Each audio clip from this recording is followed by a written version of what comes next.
अगर मैं तुम्हें कहूं कि दुनिया का सबसे लंबा चलता हुआ अंपायर किसी यूरोप के बादशाह ने नहीं बल्कि एक तुर्क मोमिन मुसलमान ने बनाया था,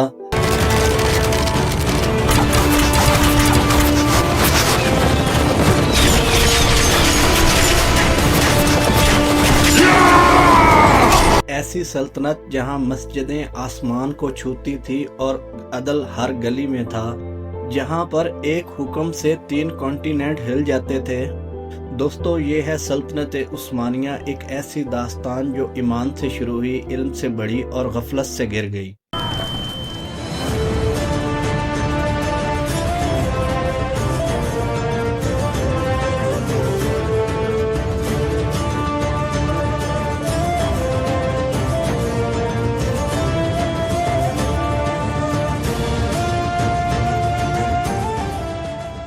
तेरहवीं सदी का वक्त था। मंगोल पूरी दुनिया को जला रहे थे।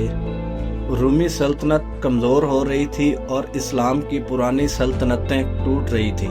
इसी तूफान में एक छोटा सा तुर्क कबीला था, काई कबीला।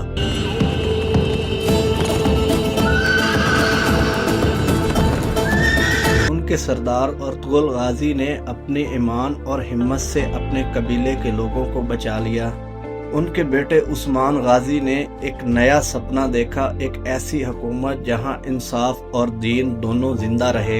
1299 में उस्मान गाजी ने अपनी छोटी सी रियासत का ऐलान किया और यहां से शुरू हुई सल्तनत उस्मानिया। उस्मान गाजी के बाद उनके बेटे उरहान गाजी ने सल्तनत का दायरा बढ़ाया। उन्होंने बुरसा फतह किया, पहला मरकज़ तलीम। उसके बाद सुल्तान मुराद ने बाल्कन तक अपना परचम लहरा दिया और यूरोप का पहला दरवाज़ा तोड़ दिया। लेकिन उसके बाद असल इनकलाब आया सुल्तान मोहम्मद अल फतेह के हाथ से।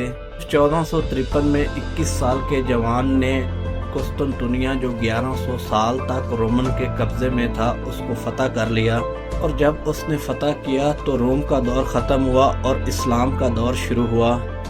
दोस्तों, ये वो दौर था जब सल्तनत उस्मानिया अपने गोल्डन दौर में थी। सुल्तान बज़ाइद यल्तरम ने यूरोप के दूसरों हिस्सों तक फौज पहुंचाई। फिर आए सुल्तान सलीम, जिन्होंने सीरिया, मिस्र, हिजाज और मक्का मदीना तक अपनी हुकूमत कायम की। उनके वक्त में खिलाफत इस्लामिया का ताज उनके सर पर रखा गया। फिर आए सुल्तान सुलेमान अल कनूनी। उनके दौर में सल्तनत 3 हिस्सों में फैल गई, यूरोप, एशिया और अफ्रीका।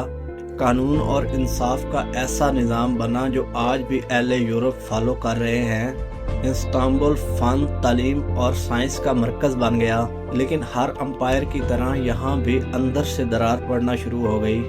सल्तनत के अंदर पॉलिटिकल करप्शन बढ़ गई। साइंस और टेक्नोलॉजी भी पीछे रहने लगी। लग्जरी और रॉयल लाइफ ने ईमान और डिसिप्लिन को कमज़ोर कर दिया। यूरोप में इंडस्ट्रियल रिवॉल्यूशन आई, नए जहाज, नई सोच और नए हथियार। सल्तनत उस्मानिया अब भी पुरानी स्ट्रेटजी और रिवायात में फंसी हुई थी। इसके साथ साथ खिलाफत के अंदर के लोगों ने भी खिलाफत के साथ साजिशें शुरू कर दी। 1914 में वर्ल्ड वार 1 शुरू हुई। सल्तनत उस्मानिया ने जर्मनी के साथ अलायंस की, लेकिन ये फैसला गलत साबित हुआ। यूरोप की अलाइड पावर बरतानिया, इटली, फ्रांस ने एक एक करके सल्तनत के हिस्सों को तोड़ दिया।